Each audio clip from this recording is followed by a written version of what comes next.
Olia ko bimisa ba mwa, olia ko bimisa ba lion, bakende ko attaquer bato. Il fallait être se concentrer, bossa la promotion, ya nzambe na bino bimisi ata, bino bossa la kaka discussion ya malambetali légende. Légende ozara bato bazo fingela yo ba musicien tongo midi pourquoi? Fallait comme na légende te, tokende pena na ndenga logique. Papa chéri jibe pena e azalaki na mbwa miluna timosaka, papa chéri tozala benge légende te.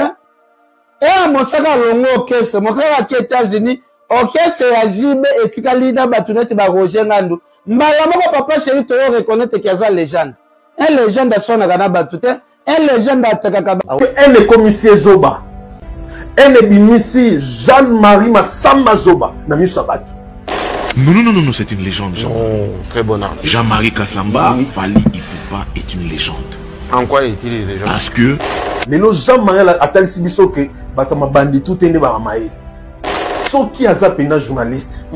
Na so PC défi a ngana un débat contradictoire. Yona Jean-Marie. Ngana maman Jean-Marie débat contradictoire. Non, papa Jean-Marie. Ngana Marie. Son chemin. Ben mais oui, vous ne mettrez jamais Fali sur le même pied d'égalité que Franco Lomboba qui a dit que que Papa Wemba, que Taboulé. Peut-être sa génération. Jean-Marie Massamba, je suis déçu. Pourquoi? Parce que Azamuntu Oyo à côté na liste auto linga batbako tarate. Na liste bazoba. Jean-Marie au sololi zoba. Au sololi bololo sololi bouri. Apesi avina eh. Bouri qui cassite. Important ça genou ya Fali, c'est important pour la vie à Jean-Marie Kassamba. Fali a remplissant tous les critères comme la légende, à l'écart même. Et ce qui est un mot, que les légende, je pense qu'il fallait normalement dans la minute, il fallait aller comme moi. Ce qui fallait la légende, c'est que tu as la légende. Par rapport à quoi? Parce que Nabato Bakoufa, Nabato vivant, il n'y a personne qui a fait mieux que Fali. Musique ya Congo, Batouba Beta, nous avons eu des vedettes. Tous les vedettes la musique à Congo. Mais on n'a jamais eu de légendes. Légendes. On ne peut pas dire une légende, il faut nîmes. En fait, Fali Ipupa, en fait, a représenté ils sont mieux.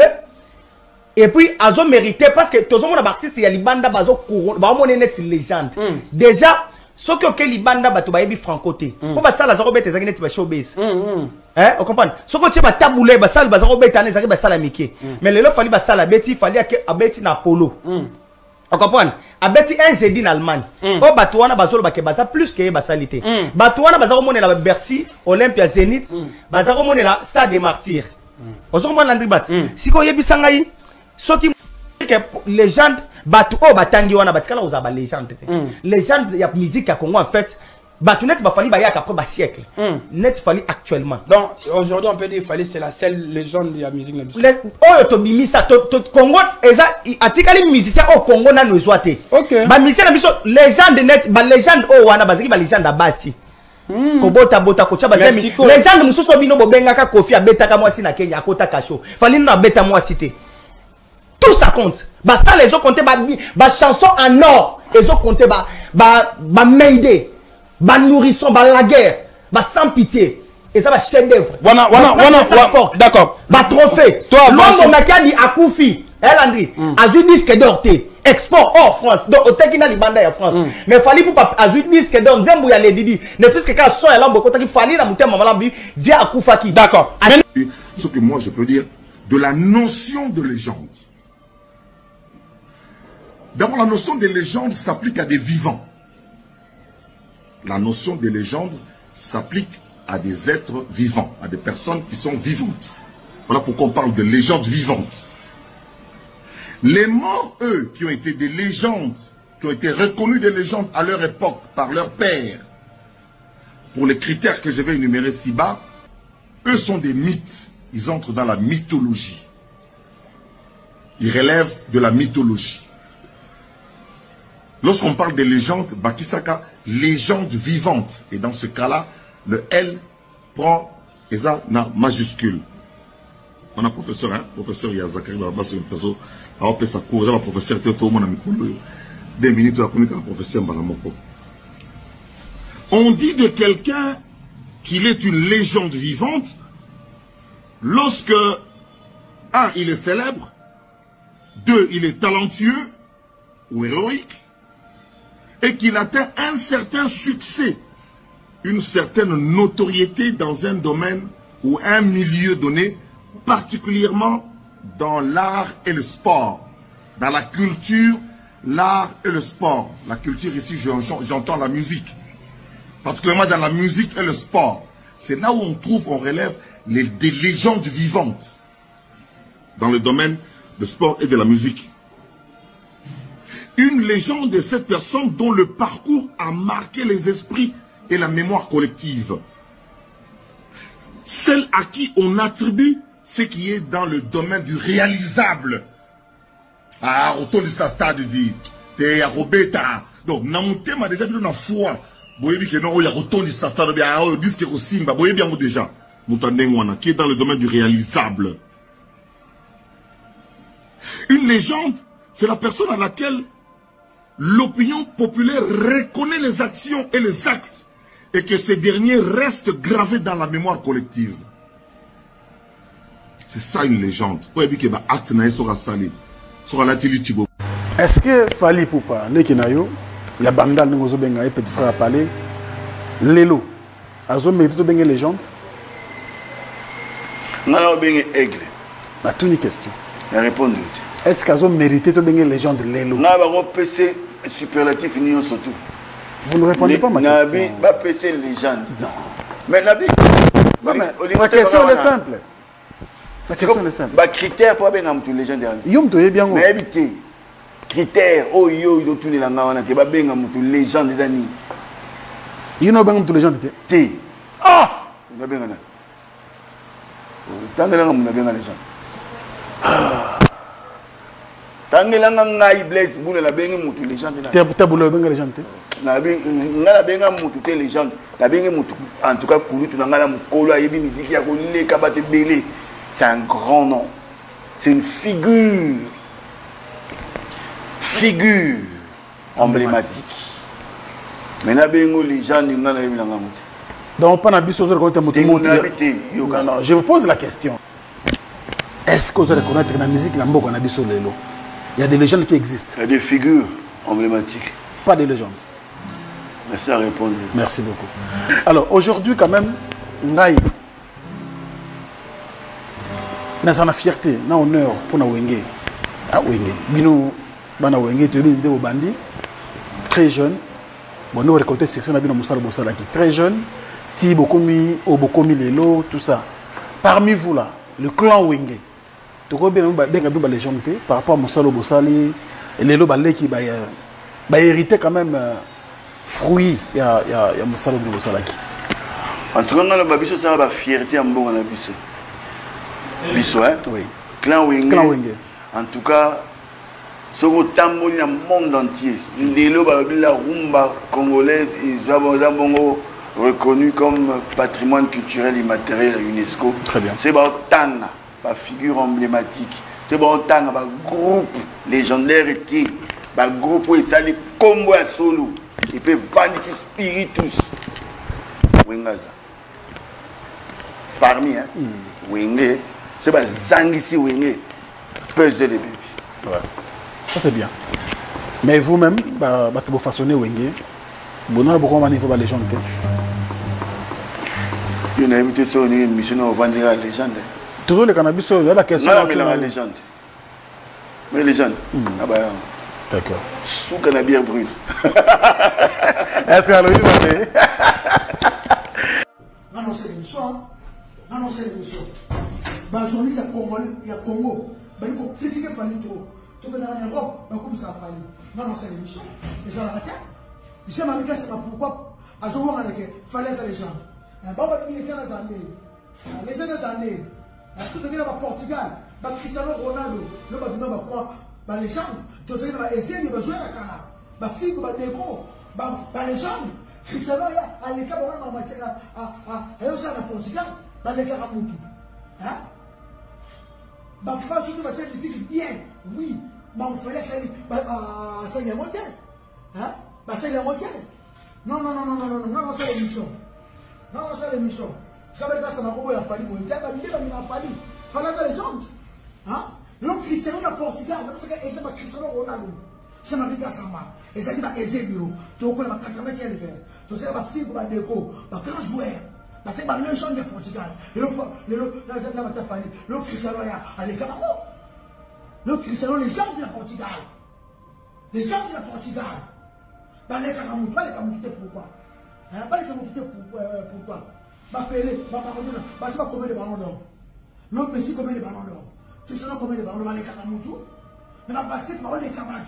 Au sein qui nous magasin, on dirait la plus haut. Les gens, il fallait faire des carrières. Bon, c'est Marika Samba. Tchaka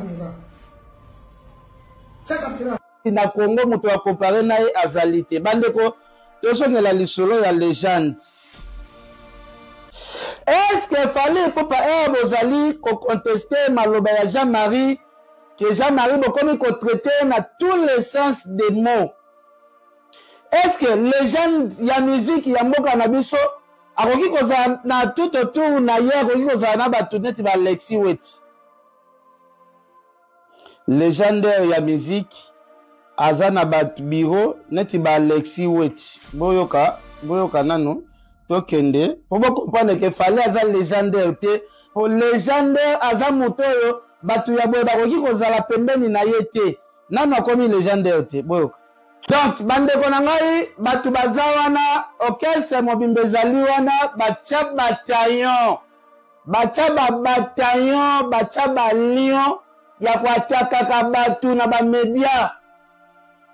Orchestre oyo Jean-Marie alobi na ye vérité bino bobimisi bambwa milu bobimisi balio na bino mpona kokende kuatake mutu mukolo bongo yaya olia kobimisa bambwa oyo olia kobimisa balio oyo bakende kuatake batu. Il fallait ate bose concentrer bosala promotion ya nzembo na bino bobimisi ata bino bosala kaka discussion ya makambo etali légende ozala batu bazofingela yo bamusicien tongo midi pokwa fallait komina na légende te tokende pena na ndenga logique.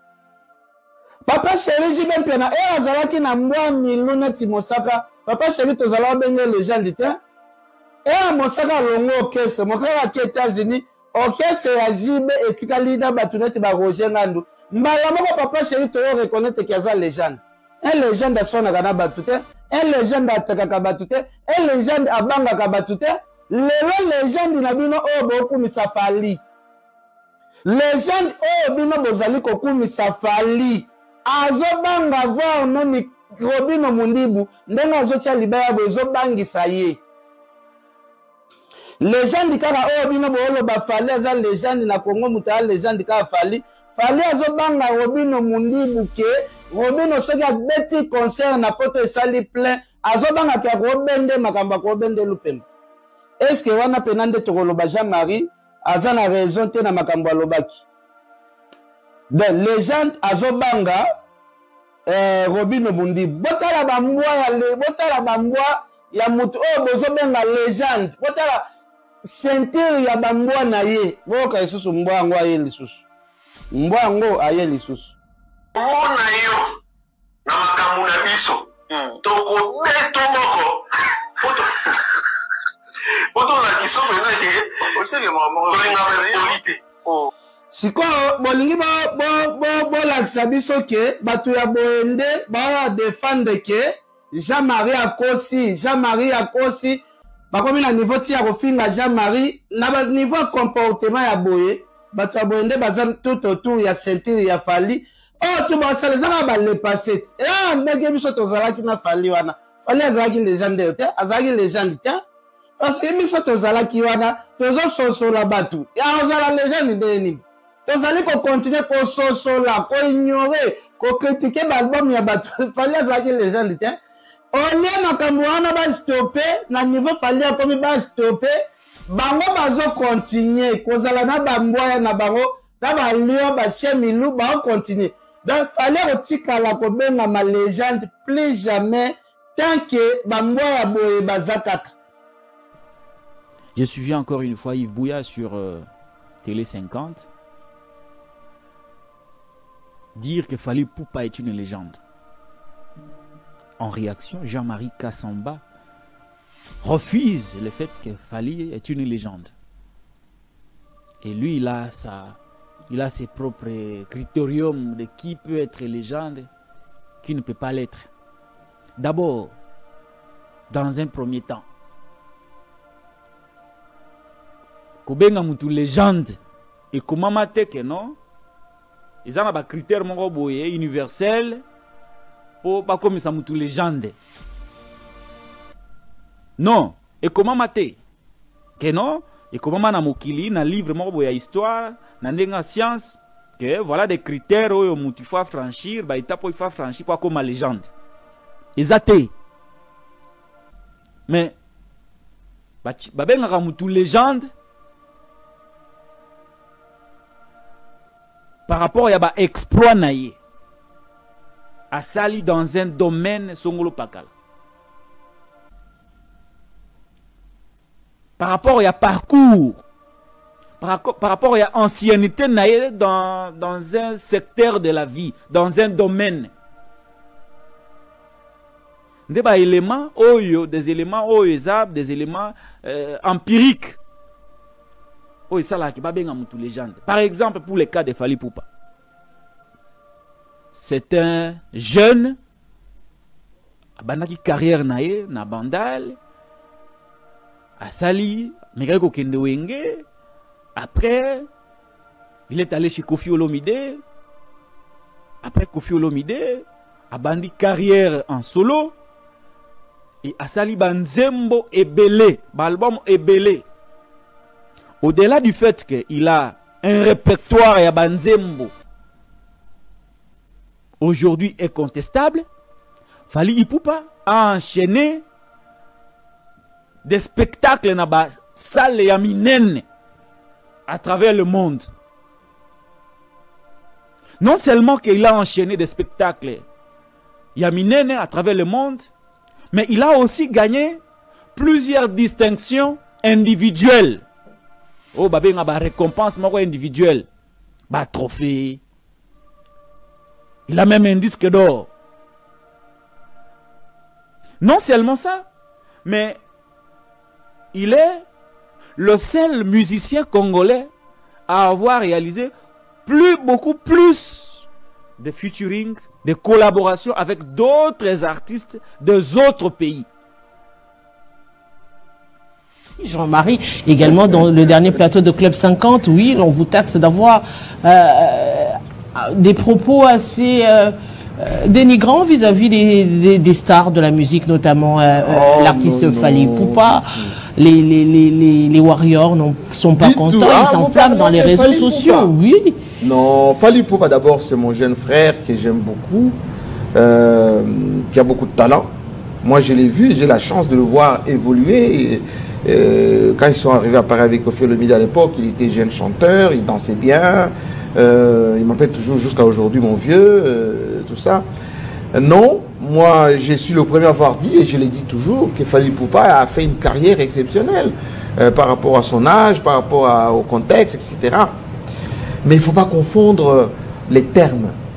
Nous sommes scientifiques, moi je suis moi-même enseignant, et donc mon travail en tant que journaliste et en tant qu'enseignant, c'est d'expliquer les concepts étymologiquement, comment ça fonctionne, comment ça se comprend, etc. Moi, j'ai fait, on va dire, l'environnement culturel très jeune, depuis 1988. Donc, toutes les stars, je les ai reçues. Je connais ce qu'on appelle légendes, stars, vedettes. Bon, tout ça, des significations. Donc, c'était seulement au Club 50, lorsque Yves Bouya parlait des Bandal, parlait de ceux qui ont habité Bandal, comme Pépé Calais, comme Ménéa Kestel, comme Kofi Olomide et les autres, etc. Il dit la légende, Fally Ipupa, bon, je comprends, c'est de sa génération, etc. Alors j'essaie de expliquer ce que c'est spécifiquement. Que les gens aillent dans le dictionnaire, sur Internet, qui demandent même à l'intelligence artificielle qu'on leur explique ce que c'est une légende. Une légende, c'est plus costaud, c'est plus général, c'est plus international, ça marque le temps. Un peu à la Michael Jackson. C'est Michael Jackson, c'est Pelé, c'est Jimi Hendrix, James Brown. C'est James Brown. Même Johnny Hallyday n'est pas une légende. Johnny Hallyday a fait son temps comme grand artiste français. Il a plus été dans l'histoire francophone. Oui, francophone, il y en a. Ouais, Mireille Mathieu vient de partir, grand artiste, mais on va dire que Mireille Mathieu, non. Julio Iglesias est une légende. Julio Iglesias, c'est une légende. Et donc, Fally, ce n'est pas du tout dénigrant, c'est tout simplement l'explication des textes. S'il veut bien, je vais le recevoir. Et puis ça va encore plus loin, vous entrez encore dans Bandal et finalement... Bon, Bandal, ben, écoutez, vous êtes journaliste, circulez dans Kinshasa, vous allez voir que nos villes ne sont plus nos villes d'antan, qu'on a connues dans les années 80-90 à peu près, ou bien avant. Tout s'est dégradé, y compris le MERS.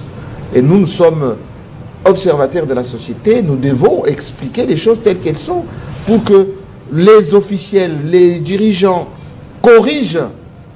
C'est ça notre rôle. Si on n'est plus là maintenant à dire ce qui ne va pas, eh bien la société n'a plus de claireur. La société n'a plus d'étoiles pour orienter, etc. Donc là, vous étiez dans votre peau de journaliste, tout simplement. Mais un journaliste, les définitions, madame, c'est quoi? C'est collecter, traiter, diffuser. C'est expliquer, éclairer l'opinion par rapport aux choses. Si on ne fait pas ce travail-là, on cesse d'exister. Donc c'est à peu près ça. Mais je voulais ouvrir une petite parenthèse par rapport aux marches de nos institutions. Jean-Marie, il faut que tu aies un anti-valeur net. Il faut que tu aies pas Kofi. Non, mais camarade, il y a V-Quadra et tout. Justement, il y a un moment où l'île Coco a comment utiliser bateau pour dénigrer Fally. Et aussi armir et art. Vous comprenez? Tout ça. Tu tombes là qui ont déjà. Mon temps les casate. Parce que mon île fallait la victime à succès. Et là on y fallait ça la bateau. Jean-Marie, oyebi to ata oyebi noté qu'il fallait légende.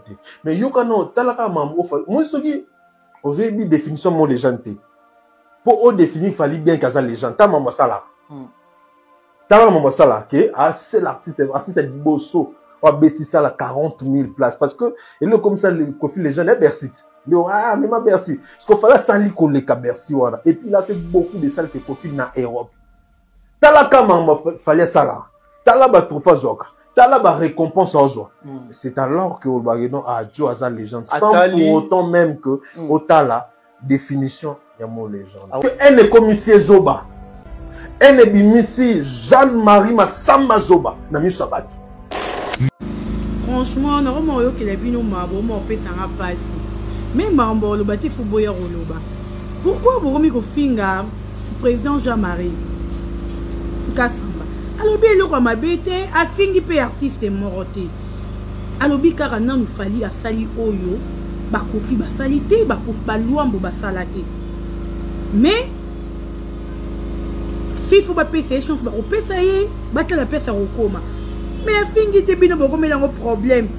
L'icône a lobby bandal les pièces mort et des fois oui il a raison à la mon la bandal biso toi bandé grandi bandal mais ça biloko ceux qui biso bad boloko biloko tatan a biso longo lisa biso bandal yango wana ha moi abiba na bako la place sous te faut bakeni to royal lemba mais à cause c'est le lobby la vérité hein en tout cas lobby la vérité pour supporter. Merci de nous retrouver sur Zone Congo Média, chaîne ya Mboka, chaîne ya Bana Mboka, chaîne ya Biso, chaîne ya Yo, chaîne ya Nga, chaîne ya Biso nyonso ou emisana kopesa biso opportunité ya koleka awa na kati ya chaîne yo. Vraiment topesi bango merci mingi et merci na kolo nzambe tata oyo azali kobatela biso nyonso donc balandi ya internaute ya émission oyo ezolobama. Topesi bino mbote, topesi bino vraiment ba mobu, molamu to ba pokwa elamu isika nyonso ozali kolanda biso o mesana kopesa biso confiance na kati ya mission oyo ezolobama. Merci encore une fois de plus na zone Congo ba kondi ya chaîne oyo pour l'opportunité pour azali kopesa biso na koleka na kati ya émission pe kopesa bino concept oyo Izolobama. Nous voyons que donc biso adage la biso ndezalaka toujours que loko les Zolobama biso peto zalaka toujours awa pour nous kolobela. Donc ezolobama partout déjà depuis hier si j'ai à légende ou pas, fallait pour pas aller légende ou pas. Donc ezolobama oui qui bien que ezolobama est-ce qu'aza légende ou azali légende était. Donc dans cette émission, dans ces concepts, bien que tu vas pour détailler quand même makambo belé point belé, mais pour nous déterminer que si fallait pour pas aza légende ou aza légende. Donc, restez scotché jusqu'à la fin de cette émission pour tout développer Nabino, mais toute famille de Sardino toujours qui est tout ça la émission Nabino. Donc, ça me fait plaisir tant on attend en commentaire nous sur le chat like Nabino, partage au Bosalara pour nous panza émission ou vraiment et ça la malamu et ça la vraiment plaisir à trop vraiment Zambe apambo Labino ici kanyon sur au Bosali. Bomesana kolanda biso na kati ya concept oyo ezolobama. Alors boti kolanda bino moko babimi déjà ça fait un bon temps depuis hier déjà et banaki polémique où c'était dans une émission, il y a Yves Bouya et il y avait Jean-Marie Kassamba. C'est un sujet qui était en aléatoire, donc il y a des sujets moko des passages par rapport il y a les gens Fally Ipupa ou Azali les gens d'été. Donc c'est Yves Bouya qui a soulevé cela pour notre été Fally Ipupa les gens, et il y a eu la contradiction de la part il y a M. Jean-Marie Kassamba, le patron de la chaîne Télé 50, il a qui démenti tout contredire en quelque sorte on peut dire il est venu pour contredire qu'il Fally Ipupa azali légende te. Donc a commissionné ba critères te ya kozala légende te ya kobengama légende, mais tout sanate Alain Jean-Marie Kassamba zamuta bosote a déclaré propos. Donc moi je me rappelle il y a pas longtemps, ça a fait au moins 2 semaines passées,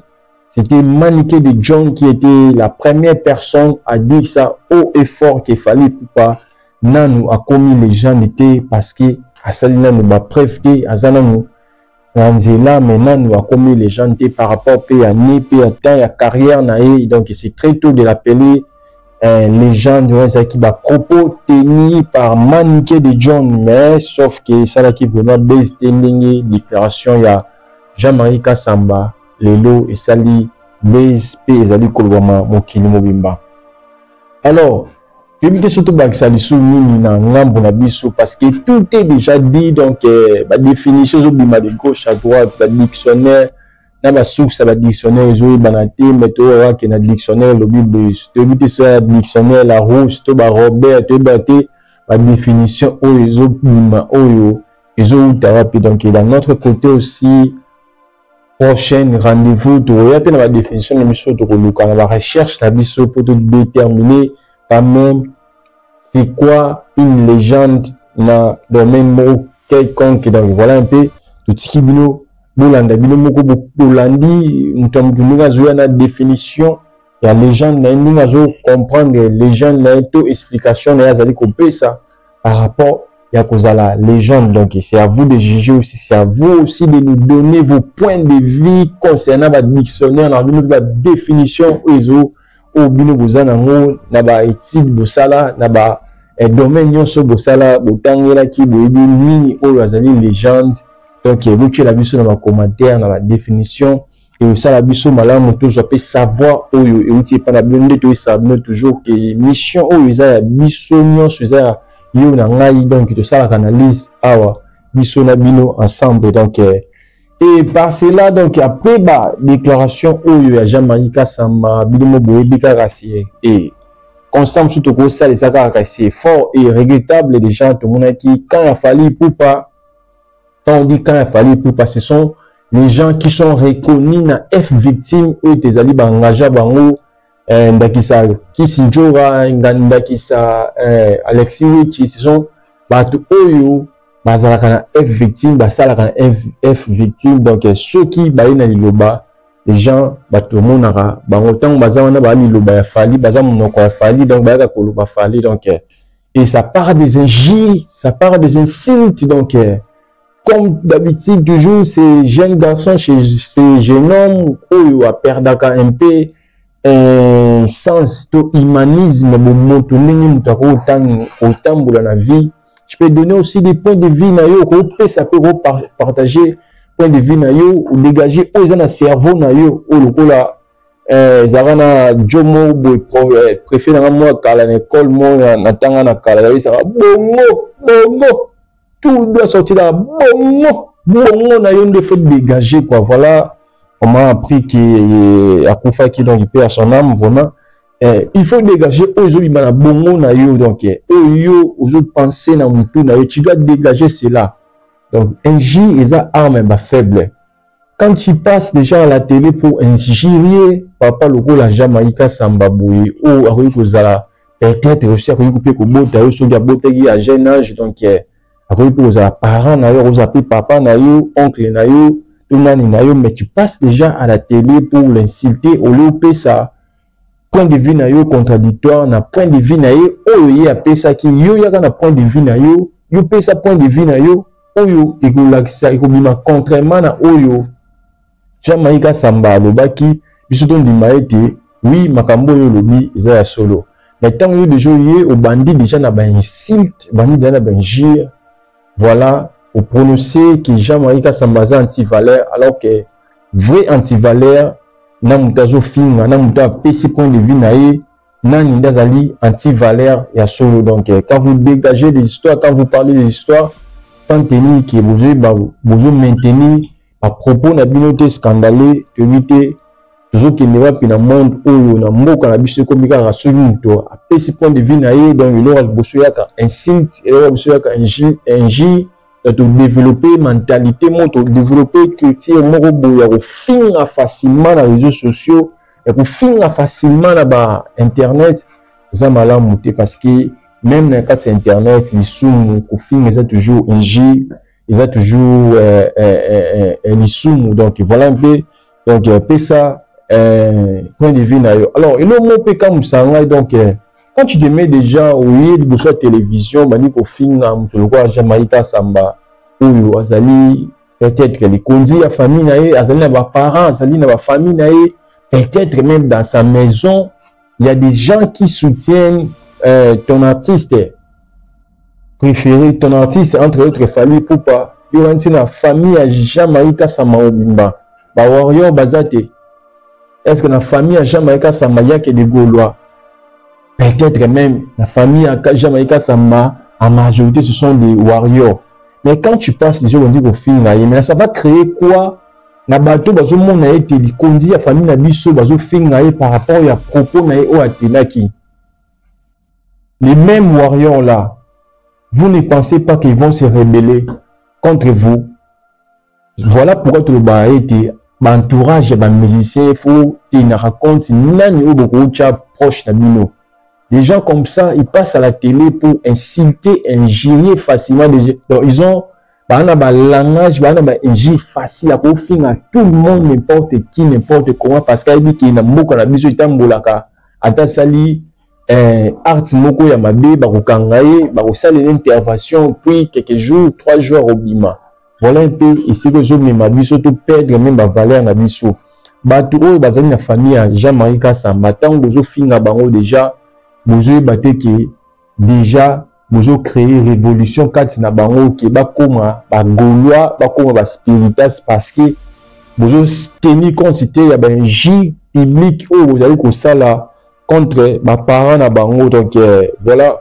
En quelque sorte, nous on le dit toujours ici, Anthony Sarabino, qui est dans 4 émissions où tout téléménaka, où les alliés qu'on ignorait bateau. Donc, c'est qu'un homme aura s'aimé, il mentionnera toujours. Donc, où bino vous allez kolona, ya on a des bobuka et rechanger parce qu'ils ont loi ya nati où les salima boui. Le kola bino bobanaka déjà koboya batu déjà donc oyo basalaki nzela po bino boleka bobanda déjà koboya bango banda déjà koboya mikolo bomonde salaka pasi. Donc ça va faire encore très mal et ça va encore pasi parce qu'il y a des générations oyo bazoya na sima awa to bazali koya quelque part ici dans peu de temps to oyo bazali lelo bakondimaka pe binote ata bosali forcing ya ndenge na ndenge noki. C'est difficile pour bandi mabino. Le ko bino bocha déjà que ba ezali kolo ete mutu na bino to mutu songo to mutu is to mutu y ye aleki mukili mobimba Donc boboya kondima ki mususu tala ba moindre effort au basala na musique boboya kondima bango. Il faut s'attendre à ça, donc il faut s'attendre à ça, donc bino pe bakotika la kondima bino te, donc la preuve année mutu azalaki oyo azalaki lokola na mpi oyo azalaki ko travailler neto besana ko loba ete bato mpi lima ken pe na yemoka lobi ete jamais en aucun jamais Fally Ipupa akotika la kozala légende parce que azali na bato oyo ken pe azali ko considérer comme bambwa bazana au service ya roi pour na kofinga ko dénigrer ko sasa ba musicien. Donc oui baraki nyonso oyo vous amis kolona beaucoup yango. Donc ça va être et ça a toujours mal bon na ki un jour mon apena ki mutu mope abili pena abi ki Inos Beza légende mais Fally Ipupa za légende te. Inos bi aleki Fally Ipupa banda le lotilo bi, donc ça va faire très mal. Il faut s'y porter toujours parce que c'est de cette manière-là, na film wana kaka ndi bobeta ki batu mususu, et de même manière na film wana kaka pe ba ko beta bino loko zone di mamutu te lelo yeba ki pita ba ko mayo te. Donc moi je pense déjà que na ampleur oyo je déjà makambo oyo comme un peu difficile déjà pour l'artiste à confirmer qu'il légende naïe parce que batu bakobanda toujours koboye comme dans la décamo nécessité leur mobe. Moi je pense que ça devait passer, donc l'équipe na okabe batupé ya quand il a fallu pour par artiste ba réagir était batali en okabe sans que ba lo ba quelque chose, mais quand ça part déjà à réagir là ça montre clairement c'est du forcing qu'on on était de forcer quelque chose, forcer les gens à accepter que mon tutel as les gens tutel as les gens, donc c'est du forcing. Donc tika légende est naturellement, donc là la légende est naturellement tant que vendre avec la telle que la parcours na ambassade ya légende ils le monter va forcer mutu de to ko bandu belle la atango poko lobi ndinyo so défendre Fally na ndinyo so qui nous a boyé les asa légende te changer leur côté, donc changer leur côté tout rien ba dictionnaire to prouver ba tout A et B donc ba critères nyonso intel a rempli on a ba critères nyonso intel a rempli yango na ba critères nyonso fait go la rempli yango so di ba boyi ba ko boya c'est facile ba point de vue na bango na makambo pe boyi ko imposer mututé qui andima été Fally Ipupa asa warrior ou asa warrior te toutefois mission na 4 émissions au lieu de Isabino Nasuka to pesa minu to esa minu et Fally Ipupa est-ce que ça warrior ou azali warrior te question na biso to comme nous prêter pour te répondre en haut, mais nous pensons que prochainement na émission o ekoya to za la pré pour to esa minu ceux qui déjà za répond à ça déjà légende to na comme légende te s'occuper azali na voix ya ko devenir ya ko koma légende. Voilà un peu autre to partager na bino na pourquoi lelo ça dépend du lien à laquelle vous nous suivez partout dans 4 émissions Oyo Izo Lobama. Merci de comme dans moment biso ya ba dédicace banga kayo honorable François Mboko Kassa Carlos Ayelo Nono Lwakaye.